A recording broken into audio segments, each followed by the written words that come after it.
Good evening, and welcome to another edition of the New Black Leadership Coalition, live here in the studios of Intellectual Radio, the live studio Intellectual Radio. My name is Gregory Say. I am the host tonight. I am a co-member of the New Black Leadership, and I'm sitting here with my brother and friend, Mr. Harold Davis. I want to thank Almighty God for blessing me and us and you with another day on this planet called Earth that we take very, very serious. It is always an honor, a blessing, and really, truly another opportunity to get it right. And we take these precious airwaves very, very serious. And these are golden microphones that we bringing to you live over Facebook, streaming live. And I want to say, like I always say, we do not take any prisoners. We call a spade a spade. We do not scratch where we're not itching, and we don't sugarcoat anything. I think the people need straight up, unadulterated truth. Matter of fact, I love it when Brother Harold comes on and go off the air.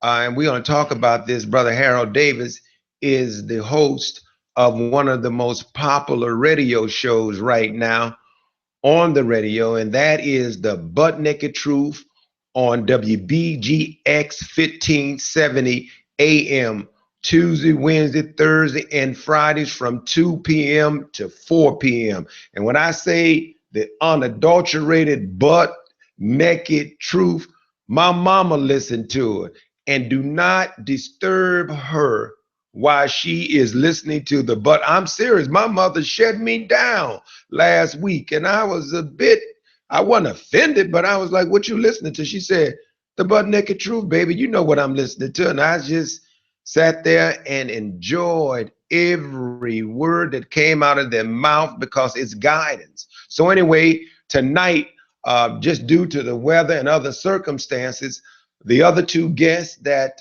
was scheduled to be here tonight, Mr. Ron Carter from the Chicago Street Journal, and our brother Aton, Minister Aton, the editor of Wake Up News, they would not be here. But every month, the New Black Leadership will have this round table discussion. Every month, media round table discussion.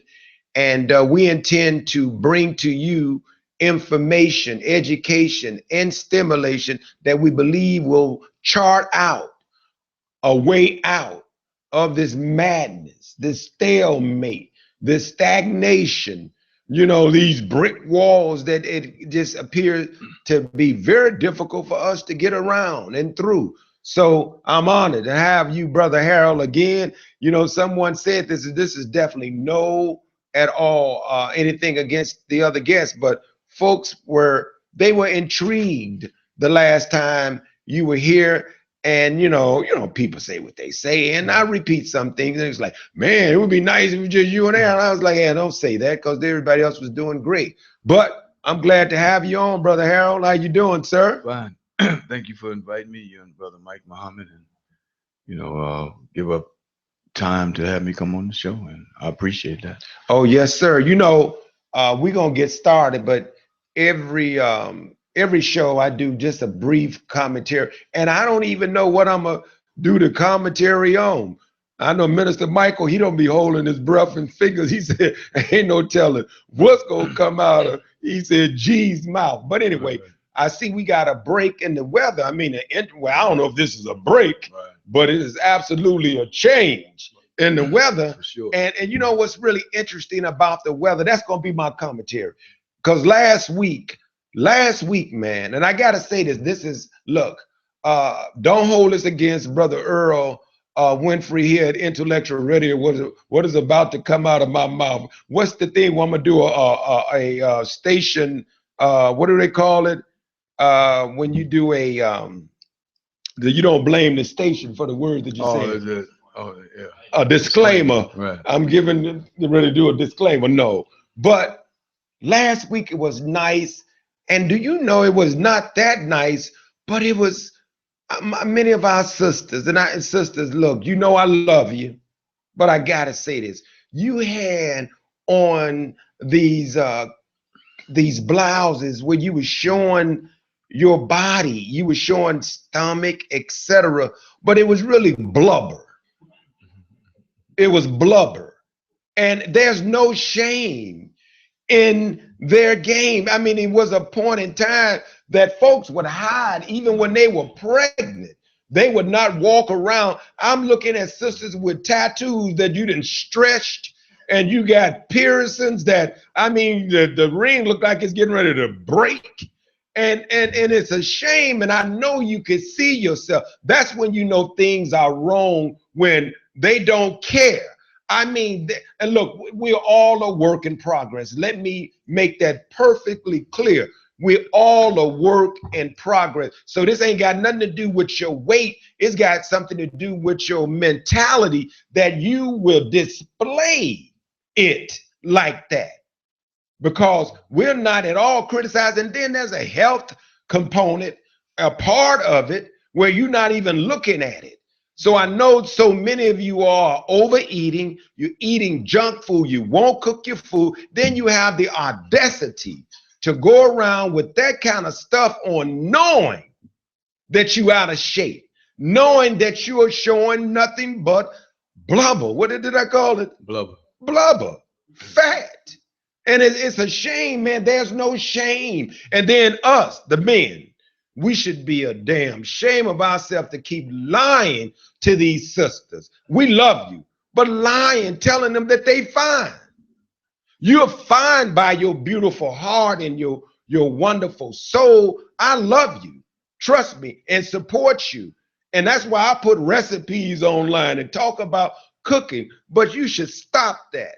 And we got to stop lying, and stop lying to yourself. You got to stop lying to yourself. That's just a brief commentary, brother. But last week, they get on my nerve. And I mean, there's no shame, man. And I know when you unrobe, you see that. And if that look good to you, you are blind. You cannot get comfortable, not enough to go and display it to the whole world. Hell, I have to camouflage when my gut get a little out of sync, and I'm going, oh Lord, eating too much, no exercise. But do you think I'm going on the beach and I'm gonna walk around and display it? I'm gonna hide mine. But you all don't have no shame.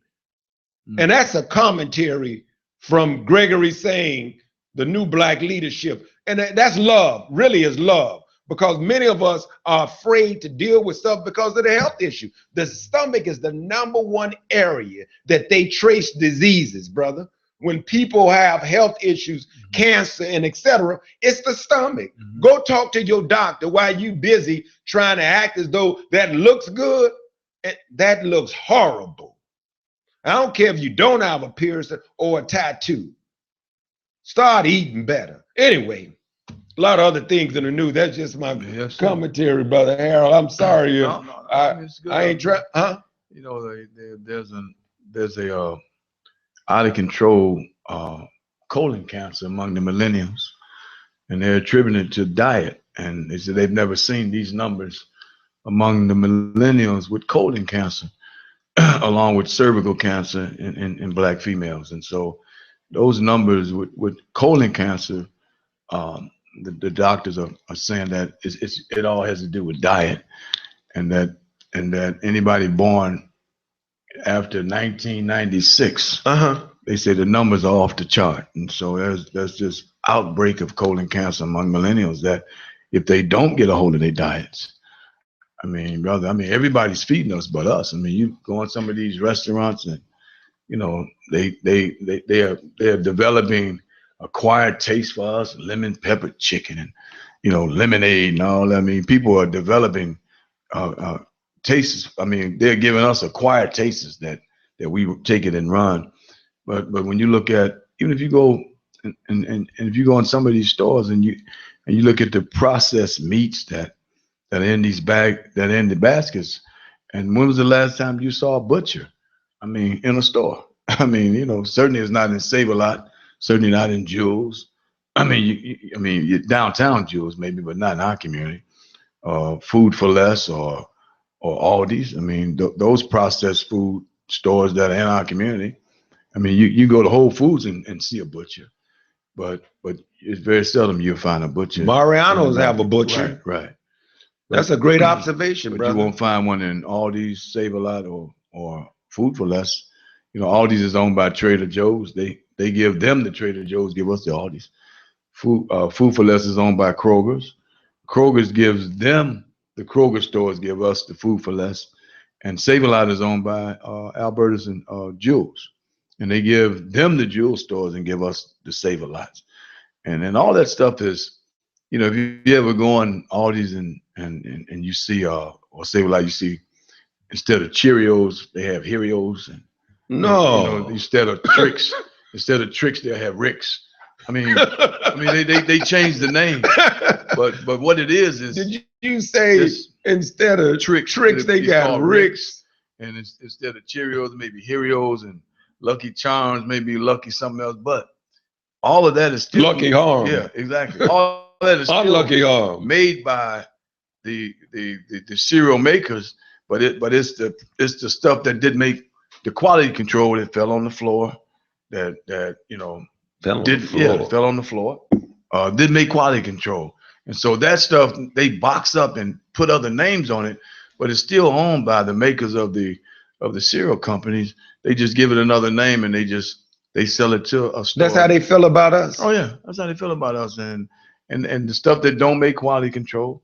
I mean, if you ever go to Aldi's and Jewel, Aldi's and Save-A-Lot, and you grab a bag of salad, the expiration date may be there when you walk in there. Say the day is what, the 13th. Well, the expiration date may say March 13th.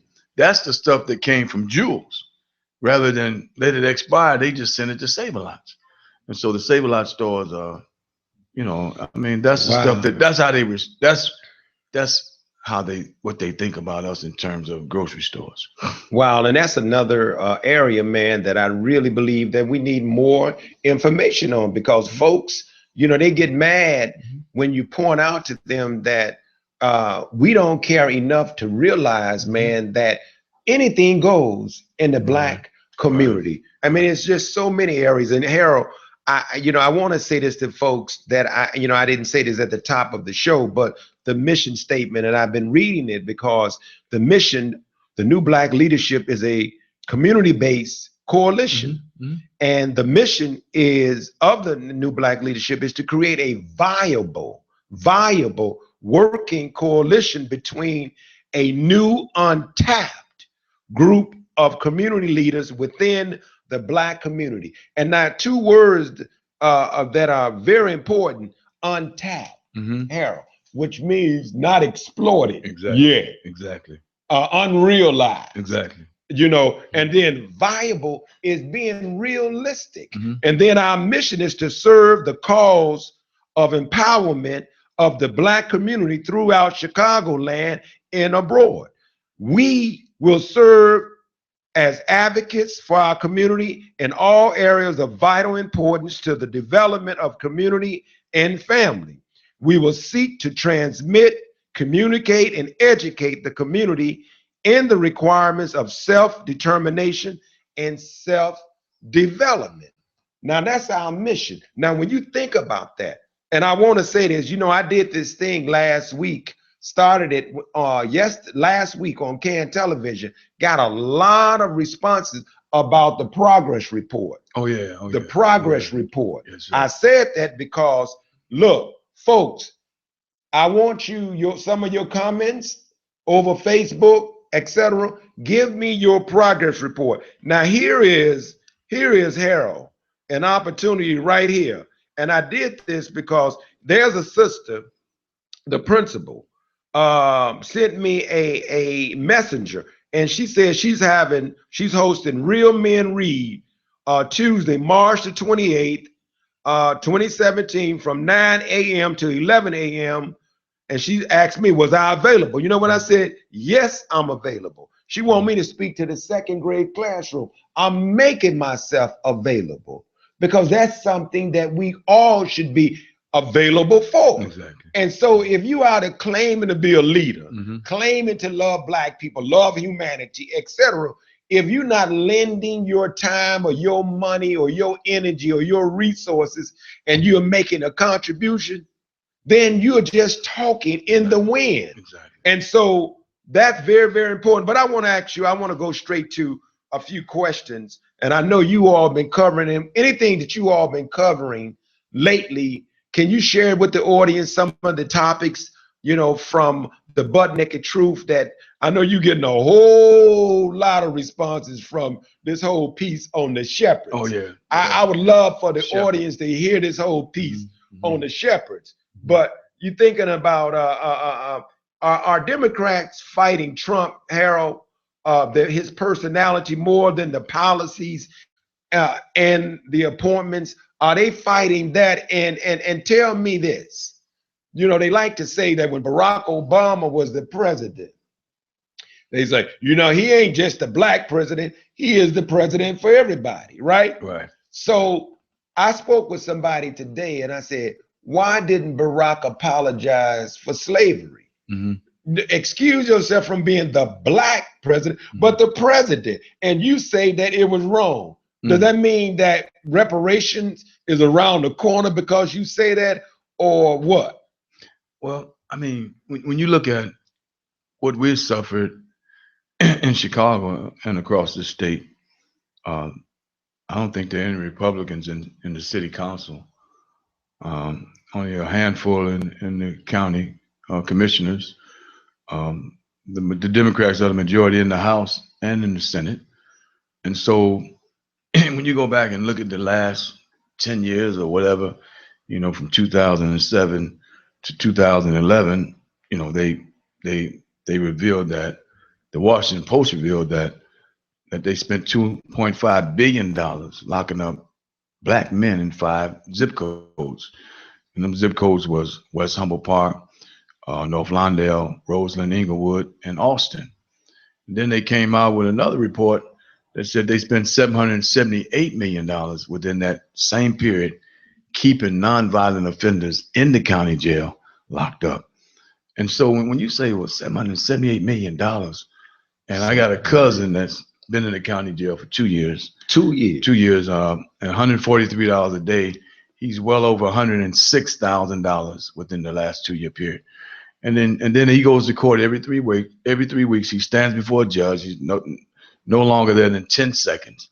And then the judge, the prosecutors step up, state's attorney, assistants, and they say, well, we still have probable cause to hold him based on the fact we can't find this guy that he allegedly robbed for $50 to purchase this, you know, less than 85% of the people in the county jail out there with less than 1 gram of heroin or cocaine. 1 gram. Less than 1 gram. And so when you look at those kinds of numbers, $106,000 in 2 years to keep him there, that ain't counting the state's attorneys, the prosecutors, the judge, and all of these people who are in there for nonviolent offenses. And they had a thing on the west side the other day that said that they arrested 46 people off the Eisenhower and said that they gave them the opportunity to go to treatment or go to jail. Well, what they didn't tell you, the majority of the ones that were arrested were white. And so they went and got some unknown vice lord out of California, said he was running this operation all the way here. And so, but with 52,000 deaths of heroin in 2016, I mean, that's what's really stopping them and letting them rethink that young white people cannot continue to die from heroin overdoses. So before Obama left office, he signed an executive order that gave 28 states to split $250 million to show people how to administer this Narcan shot from state troopers to county police. And so when they catch these young people who have overdosed and they give them this Narcan shot, then it reverses the overdose. But that executive order gave $250 million to 28 states across the country. And nobody said anything about the plight of black people in terms of you spent 2.5 billion locking people up in 5 zip codes, another 778 million nonviolent offenders in the county jail. And then you say, we got $4 million that y'all can go online and try to get a grant to try to fix what? I mean, and so you're going to fix what? They say, well, this is going to have an infusion into the business community of the black community. How? And so not when you spend almost 4 billion creating the problem. Now you're going to say, here's 4 million to fix it. I mean, it's an insult, Greg. And when you look at 26,000 black men that are coming home this summer to one of those 5 zip codes, 75% of them will go right back into their mother's house with nothing to do. And so they're coming back to one of the 5 zip codes that has the highest unemployment rate in the country. Black people, black men in Chicago, highest for the last 4 quarters, the highest unemployment rate in the country among black men in Chicago. And then you say, well, 85% of all white men between 18 and 54 go to somebody's job every day. 60% of all white high school dropouts go to somebody's job every day. 60% of black high school dropouts are in some county jail somewhere. And so when you look at the numbers and you say, well, it costs $40,000 a year to keep them locked up down in Lawrenceville, Pinckneyville, wherever they're at. And so when they come home, Greg, this summer, and Mike, they've been gone for 10 or 15 years at 40 grand a year in those little towns, then you're going to send them home with $50 and a probation officer phone number. So the 5x9, 6x9 jail cell is the most productive piece of real estate in America, because it allowed me to make $40,000, $80,000 off of 2 people that sit in that jail for 10 years if they in there for how many times, and then I send them home with $50 and a probation officer's phone number, and then I say, okay, go for yourself now. You already know that they can't go for themselves. You already know they come into the highest unemployment rate, the highest foreclosure rate, the highest crime rate. They're coming to one of those 5 zip codes where all the turmoil and chaos is. And so what do? I talked to a brother the other day. He got 12 felony convictions. He just came home, Mike. He said, I'm just going home, waiting to go back to the penitentiary. He said, I already know I'm not going to be able to do nothing. He said, I'm going back to my mama's house. He's 52 years old. What are you going to do? And so these are the kinds of engineered conflict that has been created in our community that we look past and say, well, to the politicians, okay, you give us $4 million to fix what? I mean, how do we fix it when you spent $4 billion to create it? And so in terms of that, Greg, I mean, I don't know, how you come to the number one, you come to the highest, 4,500 people shot last year, 780 murdered, 67 days a day. I think the numbers are like 587 people shot, 106 murdered. Right now today, as I was driving here, they found 3 young black men in a car dead on 86 and Troop, one of them 16 years old. And the car had been sitting there all night. The lady on the radio said, the only reason I called the police because I couldn't get out the garage. And the car had been sitting there. So 3 of them sitting in the car dead, Greg. So these are the kinds of things and the challenges that we have in terms of leadership and misleadership. The question is where is the leadership? And if you're going to be a shepherd, the Bible distinctly said that a shepherd always kept the sheep moving.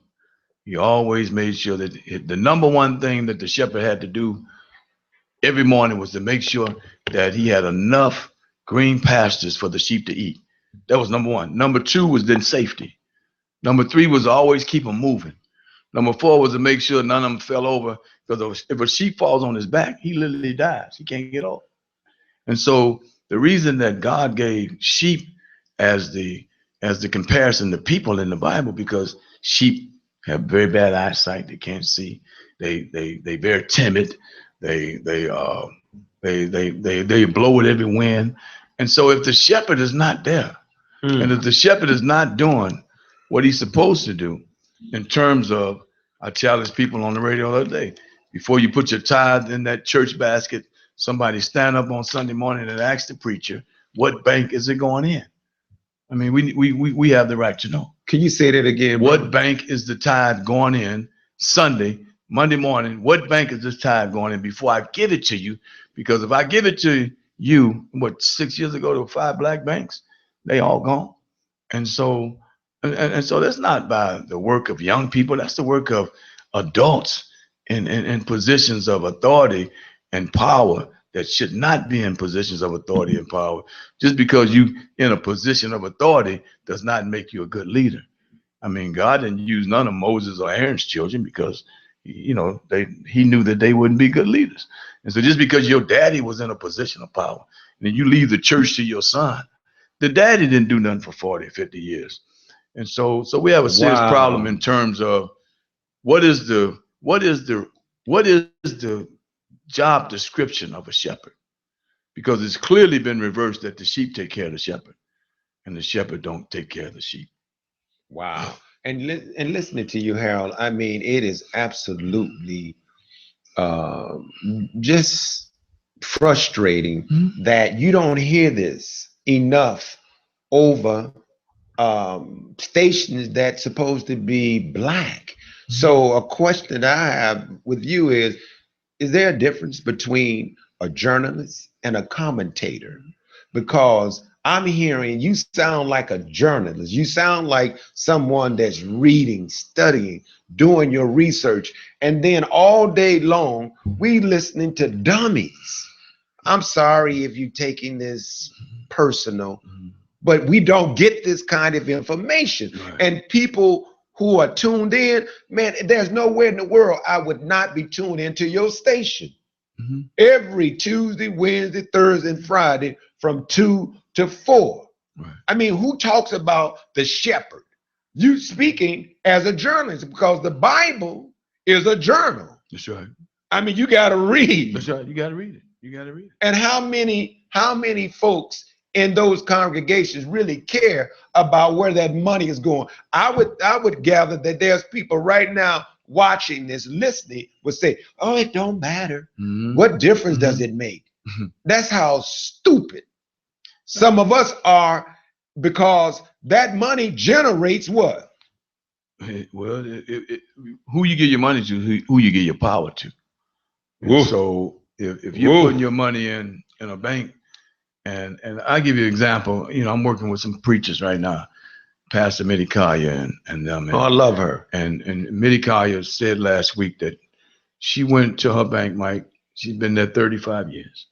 And she said she asked the president of the bank to give a donation for her fundraiser that she does every year to raise money for children and, homeless people. Right. And he gave her from the BMO bank, which I didn't even know they still had, Harris the Lion. He gave her Harris the Lion and told her, raffle it off and get $100. No. So she said she went home and thought about it and said, wait a minute, this dude just insulted me. And so she said she went and took all her money out the bank. Good. And that's what she should have did. Good. And so now she's working with, maybe she's trying to get 100 ministers together. And then the problem is that the black church is the black business, because we don't have any other business. So they've made the church the business. And so if you could get 100 black ministers on a Monday morning to have a press conference at Illinois First Federal Savings, which is black owned, and say, we have taken all our money out of Bank of America and we're putting it in here. Do you realize what kind of effect that would have?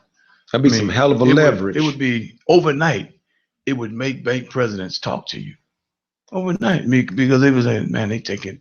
One of the biggest things that I found out. I used to bank at Shore Bank with Urban Partnership now, and one day I was in the business line about 10 years ago, and some guy came downstairs and he said, he was asking, was Jeremiah right there? He just went down the list of, started naming preachers. And so the girl was like, no, they ain't came here yet. And so he had this list. And so when I got up to the line, I said, what was he asking for the churches for?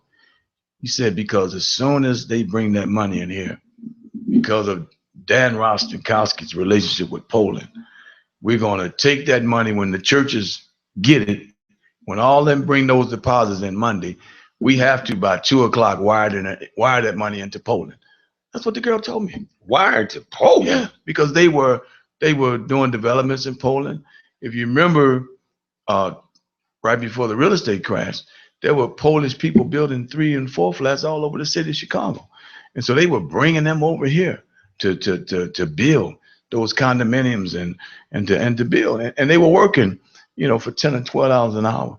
But when she told me that Dan Rostenkowski was on the board of directors at that bank, and that they needed those particular deposits today to wire the money into Poland, I mean, I was like, wow.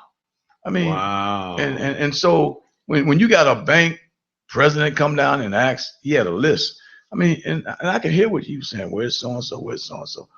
And so they gotta know, man, at some point in time, that if you can't leverage, a relationship, then what is the covenant agreement for me putting my money in your bank?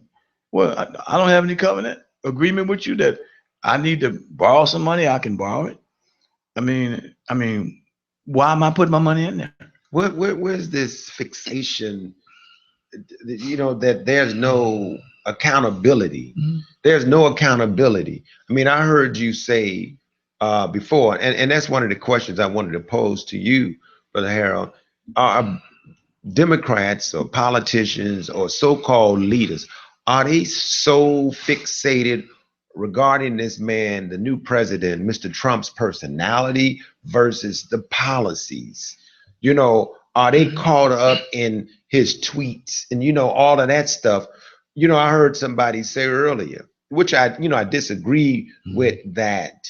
I can't speak for the other folks who people think are leaders, etc. I can speak for, there's one honorable man, and that's Brother Farrakhan, that I know is relevant because of the information that he disseminates. Now, rather, those individuals who are listening go out and implement, and with action, that word, that's a whole different conversation. But the conversation period is relevant. So when you think about, you just mentioned this earlier, that and the politicians that are listening to this, it's something that you got to look at. Why are this whole thing with Donald Trump? I mean, it's like this obsession with that stuff versus the man's policies. I'm not trying to at all grade him at all on here.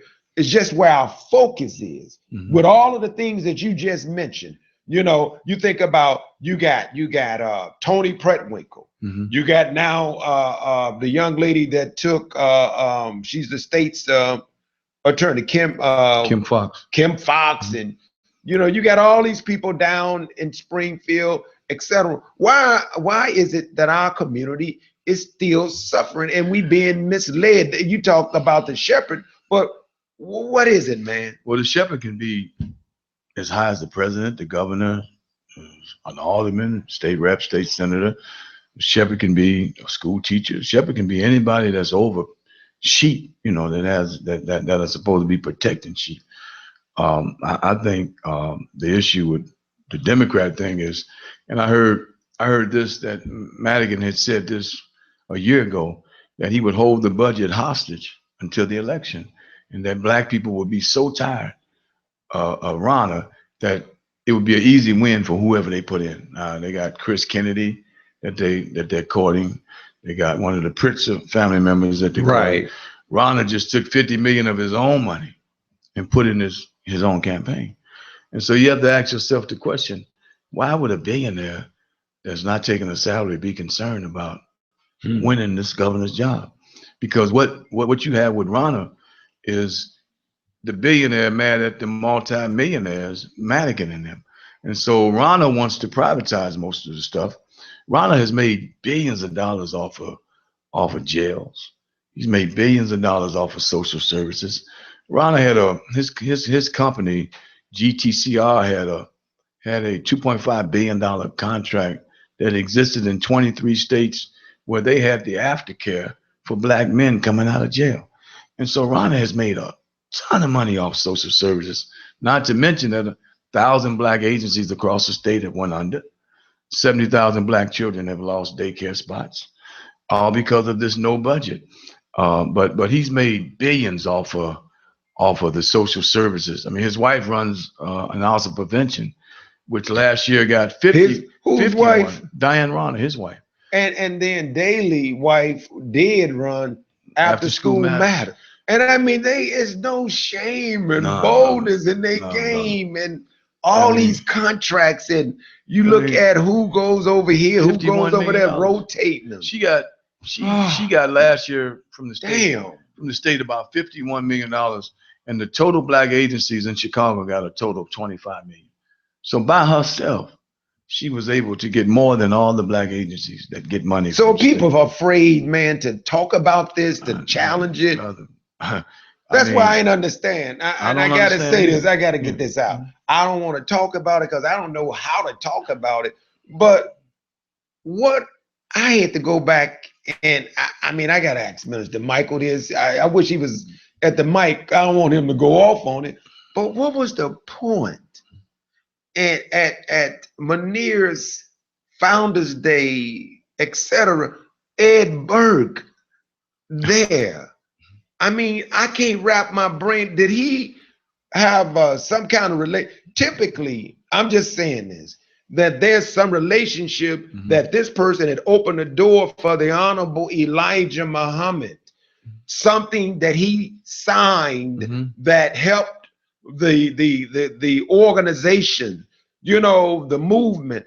But I don't want to talk about that right now because it's just strange. And it was like I'm like, what? Because when you just mentioned, the list of folks with all these contracts and etc. Now look, at the end of the day, when you mention, look at the two sides. You mentioned some real disparaging,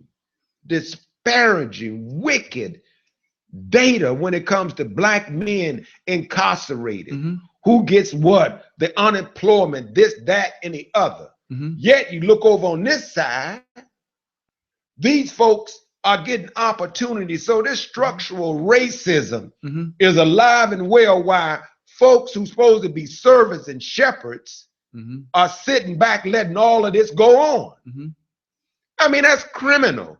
That's shameful, man. I mean, our people dying. Exactly. And when you look at the disparaging numbers of unemployment on the west and south side of Chicago, between 60 and 85%, depending on where you look. And then you say, well, there's 1.6 million black men allegedly locked up.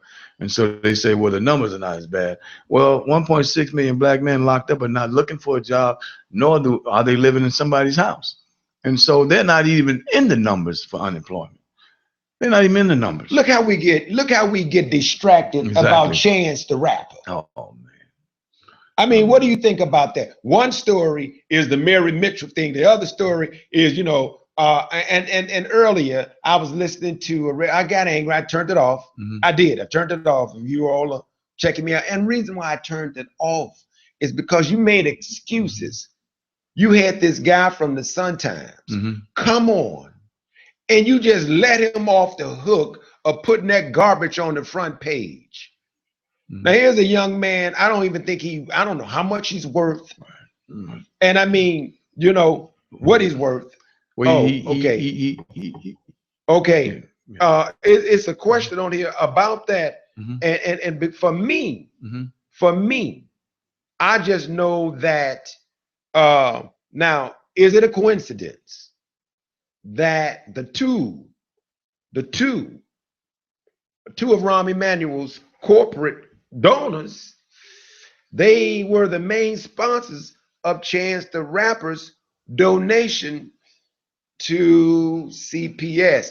Now, we can look at the overall gesture of that and say, fine. Right. The thing that people got to understand is you don't have to play games with the community. Right. You don't have to play games. This is life and death. This ain't about somebody, getting, I mean, how low can some people go, because it's not necessary. If you got the money, you want to do something charitable, you want to be a humanitarian, I applaud you. But at the end of the day, well, I think part of the trickery in it, that he pledged $1 million, but he said he would raise it from concert tours, Live Nation. Okay. And Live Nation, they own everybody. I mean, they own 115 venues. They own Ticketmaster, and so and they also canceled 400 and something concerts last year because they said rather than lose money, they just canceled it. But Live Nation is the biggest concert promoter in the world. But look at that story, and then look at the other story where someone is promoted in the paper doing something charitable, doing something powerful. And then the next story, no respect for the little brother. Right.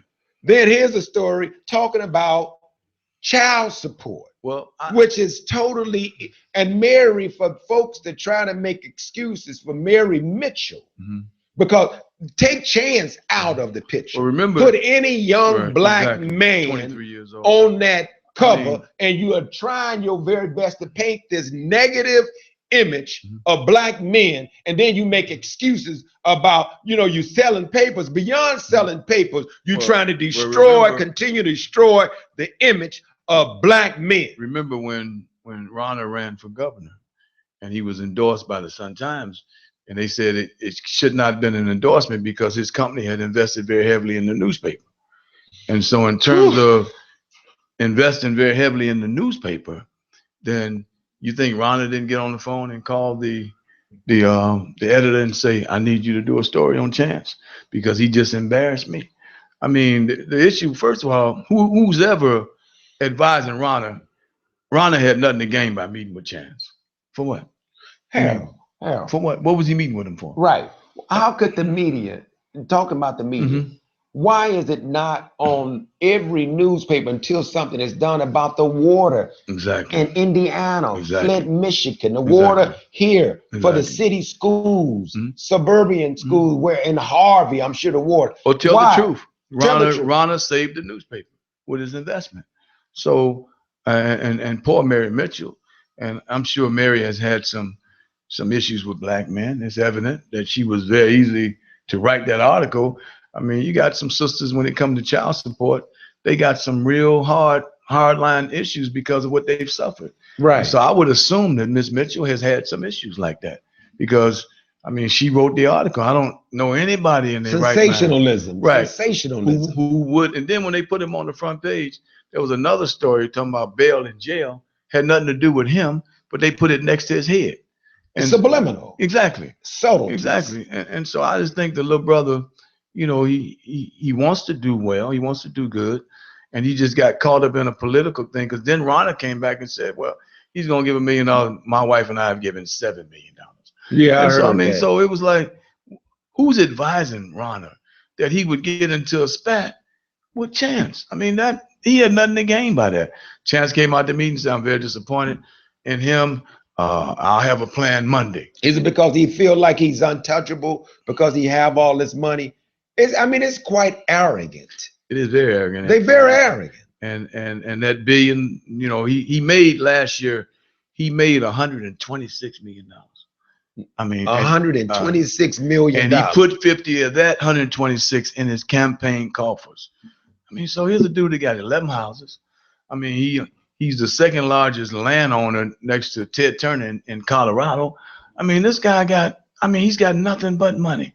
And so the question is, and he running the damn budget, and he's holding, hostage. And like I said, 1,000 social service agencies across the state that went out of business. How many were black? The mom and pop daycare centers that went out of business, most of them black. They had 7, 8, 9, 10 kids, and they would just get maybe $70,000, $80,000 a year, which was paying their house note. paying for their bills. But they had this little small business in the basement of their homes watching children, and all of them are just about gone. And so, I mean, so how do we put a price tag on that? On this man having no pity, even when it comes to the minimum wage. This man is saying no to the increases in the minimum wage. And that's why I asked the question, Harold, for you, for this just to roll off your lips without any notes. That's love that you have for the people that you would care to study. I embarrassed him at Chicago State. I don't know if you heard of it. No, I did. Yeah, he came to Chicago State. We had a little meeting, and I asked him. I said, "Well, we don't have to wait till you get in office to partner with you. Let's partner with you with that $2.5 billion contract you have in 23 jails. I mean, in 300 jails across 23 states." He got contracts in the jail. Inside the jail. Isn't that a conflict of interest, man? No, he had that before he became governor. But I mean, to be the governor, you still got all of this going on. $100 million contract, Mike, in the juvenile detention centers in the 13 across the state. $100 million. Well, Corey Brooks has a subcontract with it. And so say who? Corey Brooks has a subcontract. The guy, Corey Brooks, the guy that walked on over the tollway. On the tollway. He's on the tollway board. But he's a preacher that does not understand business. And so there are two Hispanic companies that last year did $66 million and $101 million with the state of Illinois last year. Two Hispanic. You can't be mad at them, but they have 4 people on the tollway board, the Hispanics. They didn't get the contract last year that does the striping, for the state. Right. They went to those 4 board members and said, if y'all don't rebid it, we taking y'all out of here. Guess what they did? They rebid it and gave it back to them. They got 4 board. We got a preacher on the board, and we got some guy from Peoria that's sports person or something. Right. They don't understand business. If you look at those board members from the Hispanic community on the tollway, they either vice presidents of banks or they work with banks. So they understand business. You can't put a preacher on the board. That's what Daley did. When Daley put all them black preachers on the board, it was to do what? It was for them to do absolutely nothing. They get a chicken dinner. Nothing. And so chicken dinner, Harold. I mean, you have from police board, Johnny Miller never opened his mouth about the murders in the police department. Not one time. I mean, Anthony Bill never opened his mouth. You got members of black clergy on boards all across the city of Chicago. Meeks. Have you heard anything on education from Meeks? What is his role? Nothing. So that's a shame. And that's why, bro, the house of hopelessness is empty. And you can't be mad at the Hispanics because they doing what they supposed to do for their people. Oh, absolutely. The day after the election, 1,100 stores in Little Pilsen where Hispanics on both sides of the street opened up the day after Trump won the election. Oh, boy. 80,000 stores that Koreans own across the nation in the black community opened up. We were the only ones sitting around talking about we got $1.3 trillion of buying power. There's no such thing as buying power. There's no such thing as consumer power. There's no such thing. The Hispanics got 1.7 trillion. Okay? They have the largest, the second largest district in Chicago that gives money. They have the second largest district. They did $11 billion last year. Next to the Gold Coast, they're number 2. Guess what number 3 is? Pulaski and Madison. We don't own nothing over there. That's the 3rd largest business district in Chicago, Pulaski and Madison. And so we continue to be blind. We continue to be pimp punked and played, and we like it. I mean, we like it. What the minister say? He go trump that song, do it, push it good. Push it real good. Push it real good. and he was saying that, right, as an analogy of saying, since you want to not do what you need to do and you're going to sit around here and just moan and groan and not move out on doing business and brag about this illusionary purchasing power, illusionary purchase. There's no such thing as purchasing power. There's no such thing. But has no it power coming with purchasing? How we profited from this? If you're not buying and selling with your 1.3 trillion, you just buying, you have no power. Why don't we hear this, Harold? But why don't we hear this over That's why this roundtable monthly is critical for our people. And now we got to recultivate our people to listen to your show, to listen to this show, because we would still spend time listening to people that's misguiding us and won't tell us this, and then we stay in this same position. Notice they give us Russ. They got Russ Limbaugh. They got Hannity Combs. They got Laura Ingraham. They got a whole bunch of folks. We got two clowns, Steve Harvey and Tom Joyner. And that's who we listen to. I mean, these are comedians. I mean, what an insult. Yeah, Steve Harvey. We got D.L. Hughley, love him. We got Ricky Smiley. And now they're grooming Anthony Anderson. See, he's popping up everywhere now. I mean, so you got comedians that are doing what? Nothing. What are they going to deliver to black people? Yeah, Steve Harvey made what, 86 million last year? Yeah, and so he's got all these things he's doing. But at the end of the day, Steve Harvey is a comedian. I mean, so what is he going to do to deliver anybody? And that's why I brought that up, because when you just the questions that I'm posing here, and you know, in a roundtable format, as we continue to build up this particular platform, it's really disseminating information as new black leaders. Oh yeah. And when we talk about viable and untapped a group of new leaders in our community, they need to know it's going to take this stuff. It's going to take that. That's why I commend Brother Michael Muhammad. I mean, dealing with our people is very difficult, man. Trying to pull them is very difficult. It's frustrating for me, man. Dealing with sheep is very difficult. And so it's a 24-hour job. I mean, even when the sheep are asleep, the shepherd had to lay down where the sheep would have to cross over him in order to get away from him. And so he laid down where the sheep were. I mean, so you ask the ministers where they live at.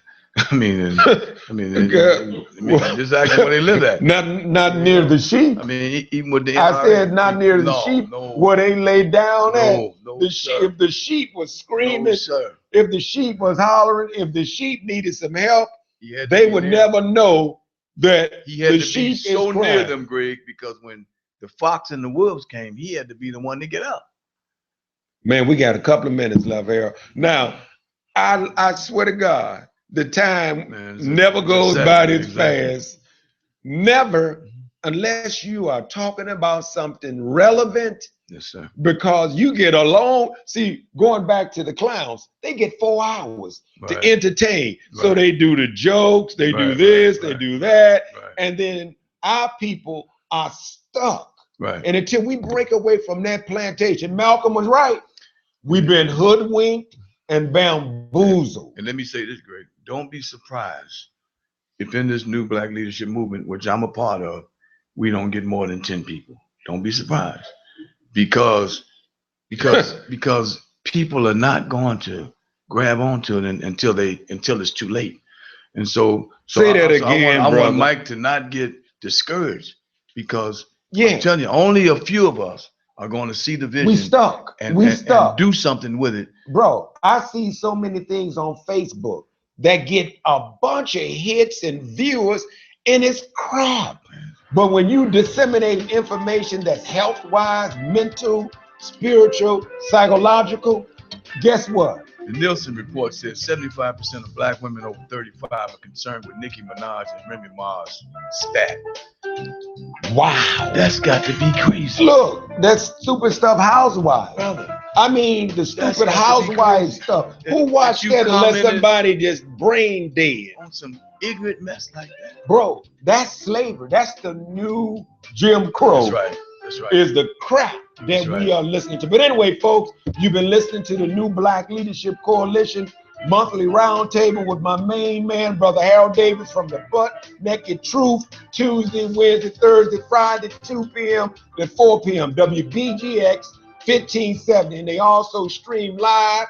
Thank you, Brother Earl Winfrey, the best producer on the planet. And tomorrow, don't forget, tomorrow, 7:30, Can Television, Channel 21.